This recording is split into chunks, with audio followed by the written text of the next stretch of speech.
Beth Kander, playwright of To the Moon. I'm a writer based in Chicago. In 2018 and 2019, I was in Creed with my play Hazardous Materials.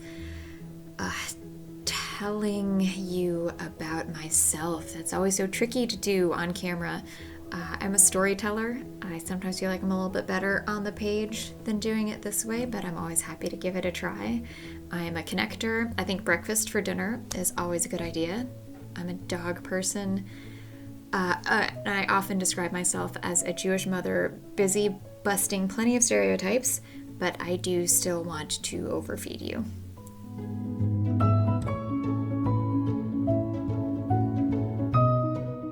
Yeah, I'm passionate about raising awareness about this work and about this issue for a lot of reasons.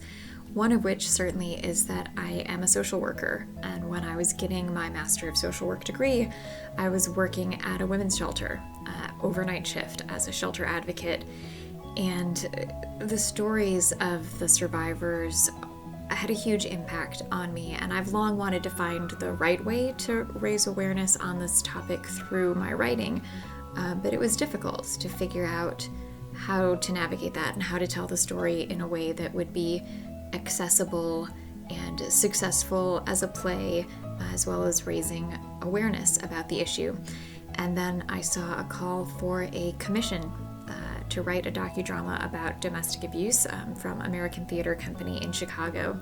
It was sponsored by David Katz, and I applied, emphasizing in my application that I would involve other artists and advocates from the very beginning. I wanted to make sure this was a representative, intersectional, caretaking piece, and I am very grateful to ATC, a theater company that has unfortunately closed its doors since my application there in 2017, and to David Katz, who has continued to support this piece and is making this presentation with Creed Rep happen as well, for seeing the importance in these stories. And I'm also very grateful to all of the survivors who shared their stories and all of the artists and advocates who have, from the very beginning, helped to shape this piece and make sure that we could come as close as possible to getting it right.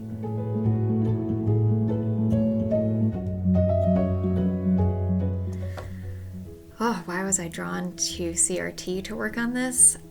I had such a phenomenal experience working with CRT on hazardous materials, and it's not just about the talent, although wow, yes, the talent, but also the commitment to community and to delivering on artistic promises.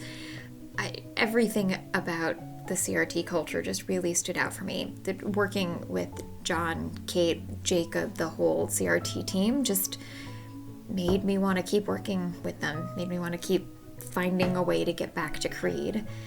So I am sad not to be in Creed for this experience, but definitely that integrity and talent and care is all still there.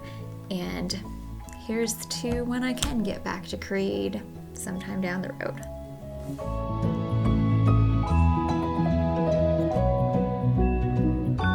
Honestly, I am more excited than I thought I would be about experiencing a digital presentation of this particular play, and I give the credit for that to CRT and to the phenomenal director for this project, Betty Hart. The team that they have assembled, cast and crew-wise, is just phenomenal. And even though CRT is always bringing in talent from across the country for their rep seasons, this time we have folks from both coasts, in the middle of the country, the mountains, all the way to London. I think we're operating in 6 different time zones. So it's really thrilling and humbling to get to work cast-wise and crew-wise with artists of this caliber. So yes, I'm excited for the technical magic that's going to happen for the performances, but it is truly the people making the magic that wow me, and that's what I'm most excited about, experiencing their work.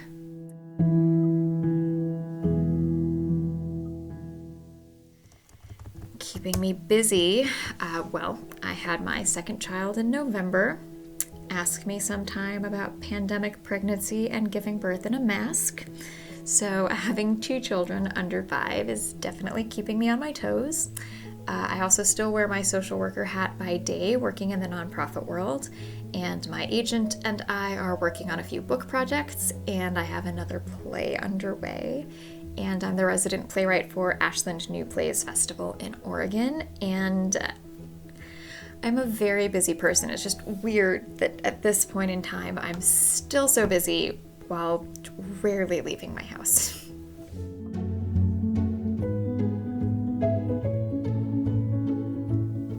Anything else? Just thank you. Thank you to the survivors who shared their stories, to the artists and advocates supporting this presentation, and also to you, the audience.